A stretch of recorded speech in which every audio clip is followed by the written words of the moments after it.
Hi guys, कैसे हैं आप सब। आशा करते अच्छे होंगे, भले स्वस्थ होंगे। हमारे यूट्यूब चैनल में आप सबका स्वागत है गाइस।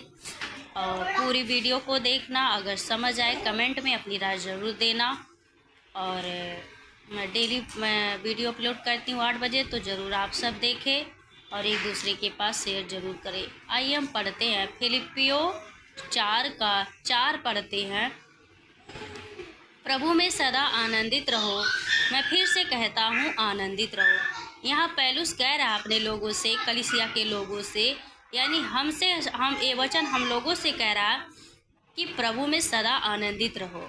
यानी जो हम प्रभु में हैं, प्रभु यीशु मसीह में हैं, तो वो हमें सिखा रहा है कि हमें आनंदित रहना है।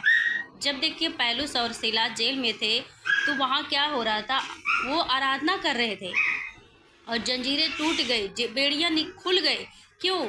वो उन्हें पता है कि हमारा परमेश्वर सर्वशक्तिमान, सर्वव्यापी, अनुग्रहकारी है। वो हमें इस चीज़ से बचाएगा। तो वो आनंद के सुसमाचार प्रचार करते रहे, जेल में भी बैठे हुए।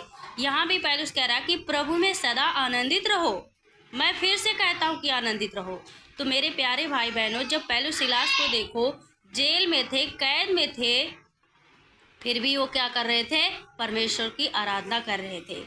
तो आप लोग भी अपनी परिस्थितियों में परमेश्वर की महिमा करो, आराधना करो, सारे बंधन टूट जाएंगे।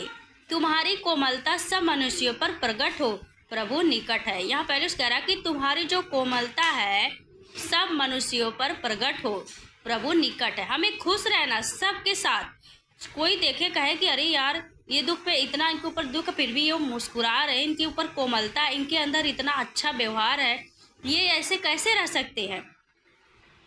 उसी प्रकार यहाँ पौलुस कह रहा कि आनंदित रहो, तुम्हारी जो कोमलता है सब मनुष्यों पर प्रकट हो। जब हम खुश रहेंगे अपनी परिस्थितियों में भी, तो भी लोग कहेंगे ये कैसा मनुष्य है, अपनी परिस्थितियों में इतना खुश है। हमारे अंदर विश्वास होना चाहिए प्रभु का। किसी भी बात की चिंता मत करो। यहाँ कह रहा है पौलुस कि किसी भी बात की चिंता मत करो, हमें चिंता नहीं करना। अभी कुछ घटना हो जाए अपने जीवन में, तो उसी चिंता में, उसी चीज़ में हम क्या करते, पड़े रहते हैं। अक्सर हम उसको निकट सोचते रहते हैं। ये नहीं है कि परमेश्वर के वचन को सोचो। जो परमेश्वर का वचन कहता कि प्रभु में सदा आनंदित रहो, उस चिंता को सोचने से बजाय परमेश्वर के वचन को सोचो कि प्रभु का वचन कहता क्या है।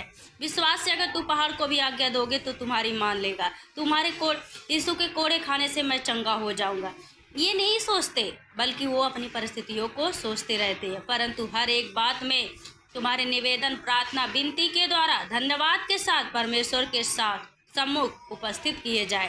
प्रभु कह रहा कि तुम्हारा निवेदन, तुम्हारा प्रार्थना, तुम्हारा विनती धन्यवाद के साथ परमेश्वर के सम्मुख उपस्थित हो जाए। ये नहीं कि हमें परिस्थिति, हम किसी और मनुष्य के पास जाए, किसी और मंदिर में जाए, बल्कि अपने परमेश्वर के उपस्थिति में जाए, परमेश्वर से धन्यवाद की भेंट चाहे, परमेश्वर से अपने सारे सुख दुख को कहिए। यह प्रभु कहता कि तब परमेश्वर की शांति जो सारी समझ से परे है, तुम्हारे हृदय, तुम्हारे विचारों को मसीह में, यीशु में सुरक्षित रखेगी। हालेलुया। जब हम अपने निवेदन को, अपने विनती को, अपनी प्रार्थना को प्रभु के हाथ में देते हैं, परमेश्वर से करते हैं, तो परमेश्वर की जो सुरक्षित है, जो आनंद है, जो समझ से परे है, परमेश्वर हमारे क्या करेगा, सुरक्षित हमें रखेगा। इसलिए हे भाइयों, जो बातें सत्य है, जो बातें आदरणीय है, जो बातें उचित है, जो बातें पवित्र है, जो बातें सुहावनी है, और जो बातें मनभावनी है, अर्थात जो भी सद्गुण, प्रशंसा की बातें हैं, उन पर ध्यान लगाया करो। जो बातें तुमने मुझसे सीखी, ग्रहण की और सुनी, मुझसे देखी, उन्हीं का पालन किया करो। तब परमेश्वर जो शांति का सोता तुम्हारे साथ रहेगा। पौलुस और सीलास के देखो, जेल में होते हुए भी वो आनंद का सुसमाचार प्रचार करते। वो कहे मेरी सी चाल चलो। तो परमेश्वर कहता, प्रभु कहता कि जैसे मैं हूँ वैसे तुम भी बनो। खुदावन परमेश्वर आपको इस वचन से आशीष दे। और अगर अच्छा लगे तो कमेंट में अपनी राय जरूर देना। जय मसीह की सब।